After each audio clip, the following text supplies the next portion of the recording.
Dad kicked me out until I apologized to his precious favorites, my sister and her son. I simply said, okay. By morning, I was gone, just like the accounts they'd been using. What followed turned their whole world upside down. People say blood is thicker than water, but in my situation, money and manipulation proved stronger than both. I lived with my dad, my sister Jenna, and her 7-year-old son Milo for 3 years. Not because I couldn't support myself, but because they couldn't. My dad was close to retiring. Jenna hadn't worked in years. Milo constantly needed new things: clothes, dentist visits, school fees, and more. I ended up paying for more in that house than I ever planned. It began small, helping with the electric bill. Then I covered the Wi-Fi. Then groceries, school supplies, Netflix, the water bill, Costco trips. I even bought Milo's bunk bed. They called it temporary help. It never ended. I didn't complain. I thought we were just getting through a hard time as a family. But then came the record incident. My dad's vinyl collection was his pride. They were stored in a cabinet, and no one was allowed to touch them. One day, after a long shift at work, I came home and found records scattered across the floor, covered in neon marker. Milo sat in the middle, Sharpies in both hands. I didn't yell. I calmly asked who gave him the markers. He said Jenna did, and she told him to stay busy while she went to the store. The living room looked like a child's art project. Jenna came home 30 minutes later and immediately started yelling. At me, not at Milo. She insisted I had no right to question her son and claimed I scared him. She didn't apologize for the ruined records, just accused me of criticizing her parenting. Dad walked in while she was mid-rant. He saw the damaged records, then looked at me like I had destroyed them myself. Jenna started crying and said I made Milo upset. Dad crossed his arms and told me I needed to apologize. I thought he was joking. I waited for him to realize how unreasonable it sounded. But he doubled down, saying I had overstepped before. I asked if he was serious. He said if I didn't apologize, I needed to leave. No discussion. I had been helping them for 3 years, paying bills, buying food, skipping my plans when they needed rides, putting my own debt aside to cover their needs. And now I was being kicked out because I wouldn't apologize to my sister and her child. So I said, okay. I packed that night, took my laptop, documents, and some clothes, and left everything else. No goodbye, no note. By the time they woke up, I was gone. And so was the phone plan Jenna used. My name was on the account. Gone. Wi-Fi, Netflix, Amazon Prime, all the utilities in my name, set to cancel. Everything they depended on from me disappeared overnight. By noon, I had 20 messages. Jenna was furious. No data on her phone. Milo couldn't watch his shows. Dad called twice, asking why the water was off. My cousin Jamie texted me, confused, because Jenna told her I had stormed off in anger. I ignored them. What they didn't realize was I wasn't just leaving. I was disconnecting entirely. 3 days passed before Dad tried again. Jenna had already left several voicemails, alternating between threats and pleading. You didn't have to be dramatic. Milo doesn't understand why you're being mean. And my favorite, grow up and come home, as if I was the immature one. I didn't respond. I had nothing left to say. They still hadn't noticed how deeply I had been involved in keeping their home together. I didn't just help with bills. I ran everything. I handled the insurance login, paid car tags, scheduled appointments. Even reordered Jenna's contact lenses. Katie will take care of it had become their motto, but Katie was done. The first major issue hit at the end of the week.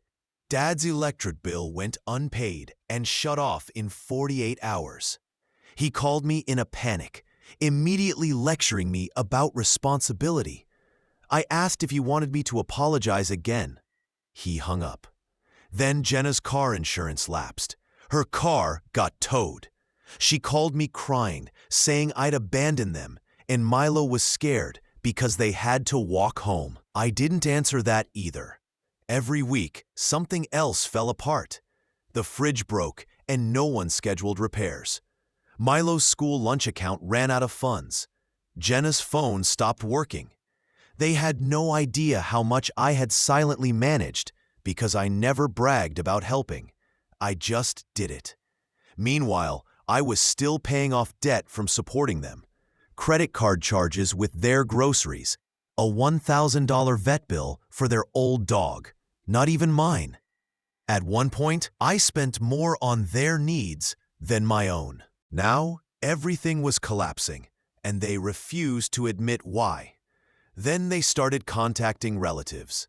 Jenna reached out to cousins, aunts, family friends, anyone who'd listen, telling a version of the story where I left after a fight and abandoned them in a time of need. She conveniently left out the part where they gave me an ultimatum over a 7-year-old scribbling on irreplaceable records. Slowly, messages from relatives began coming in. Some believed her. Others simply asked what happened. That's when I told Aunt Colleen everything. She was the one person I trusted not to be swayed by Jenna. I explained it all, how I had supported them for years, how the expenses kept growing, and how I was kicked out for refusing to apologize to a child who destroyed something he shouldn't have been allowed near in the first place. Colleen didn't reply right away, but when she finally did, she asked one question. Did you really cover all of that for them? I sent her screenshots, receipts, payments, messages from Jenna asking for money, even the last utility bill I paid. She responded with 3 words, "I believe you." I assumed that was the end of it. I had no idea what she was planning, but whatever it was, it would end up shifting everything. Aunt Colleen didn't confront them directly, at least not at first. That isn't her approach. She works slowly, quietly, but when she decides to act, the impact is impossible to ignore. I figured she just wanted clarification, maybe even planned to stay out of the situation entirely. Then I got a text from my cousin Erica. She asked, "Did you hear about the cruise?" I hadn't. Apparently, our extended family had planned a large summer cruise for next year, a 10-day trip to Alaska. Colleen was the one organizing it. She had already started dividing people into groups and sending booking links. Everyone was discussing it in the family group chat, the same one I wasn't part of anymore because Jenna had removed me after pushing her version of the story. So, I asked Erica if Dad, Jenna, and Milo were going. Her response? Nope, they're not invited. At first, I assumed she meant they simply hadn't booked yet. But no, Colleen had specifically told the family that certain people wouldn't be included on the trip this time. She didn't list names, but everyone knew who she meant. I didn't even know how to respond. Then things got stranger. A few days later, Dad appeared at my door without texting beforehand, holding a 6-pack of beer as if that alone would fix everything. I didn't invite him in. He stood in the hallway and said he wanted to talk. He mentioned the cruise, called it a misunderstanding, and claimed Colleen was overreacting because she was too sensitive to family tension. Then he said something that honestly surprised me. If you could just clear things up with her, maybe she'd let it go. Let it go. I didn't say much, just looked at him until he seemed to understand I wasn't entertaining that conversation. He muttered that Jenna hadn't meant to make things worse, and that Milo missed me. That was unexpected. He left after about 5 minutes. 2 days later, Jenna tried calling. When I didn't answer, She left a voicemail that bounced between apologizing and blaming me for turning the family against her. She said I was acting like a stranger, that I was the one tearing the family apart.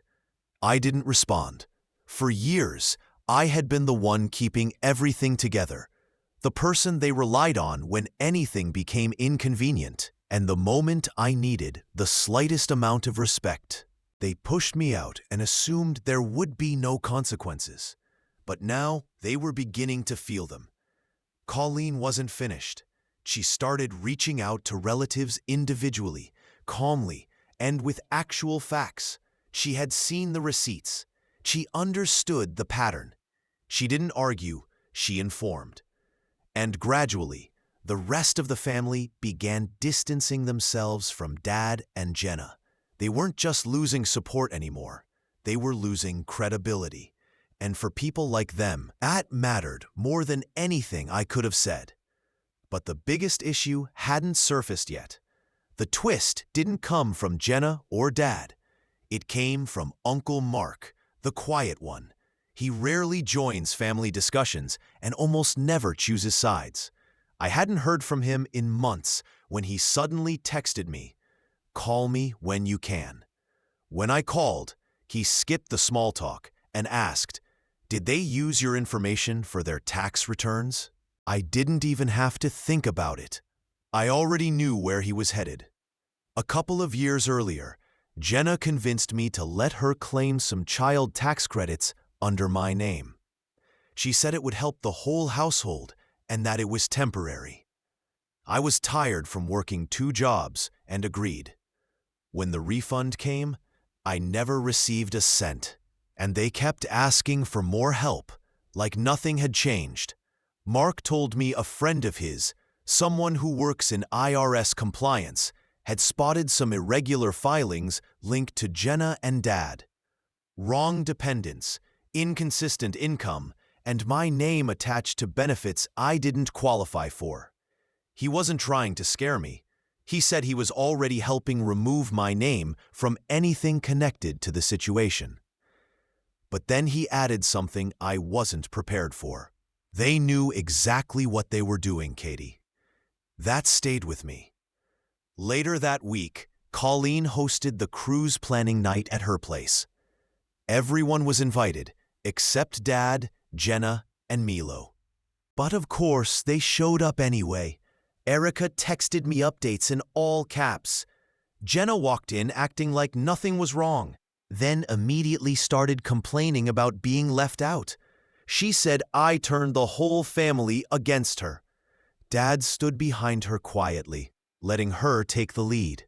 Jenna argued it wasn't fair for Milo to be excluded over adult issues. Colleen didn't raise her voice. She simply asked, "Can you repay Katie for everything she covered for the last 3 years?" The room went silent. Jenna tried to change the topic. Dad muttered that it wasn't about money. That's when Mark spoke up for the first time in years and set down a small stack of printed statements: utilities, groceries, phone bills, subscriptions, every one of them in my name. He didn't need to explain. Colleen told them they were officially uninvited, not because of me, but because they took advantage of me, hid it, and then cast me as the problem. She said until they paid back what they owed and corrected the situation, they weren't welcome on the cruise or in her home. Jenna started yelling. Dad walked out without a word. No one followed. That night, I received another wave of messages. Jenna went back and forth between apologizing and accusing. Dad asked to talk. Milo even left a short voicemail saying he missed me. I didn't respond. They believed the worst thing I could do was leave, but the real shift was that I stayed gone. They were quiet for a few days after the cruise meeting.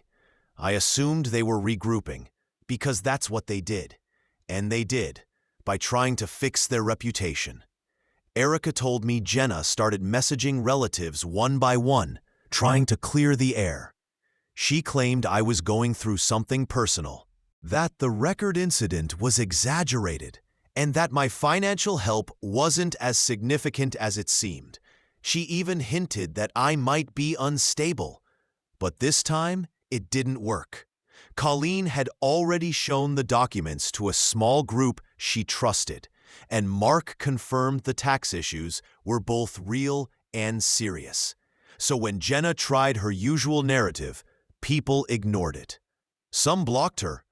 Dad tried contacting Colleen directly. She didn't answer. Mark didn't either. Then came the final blow.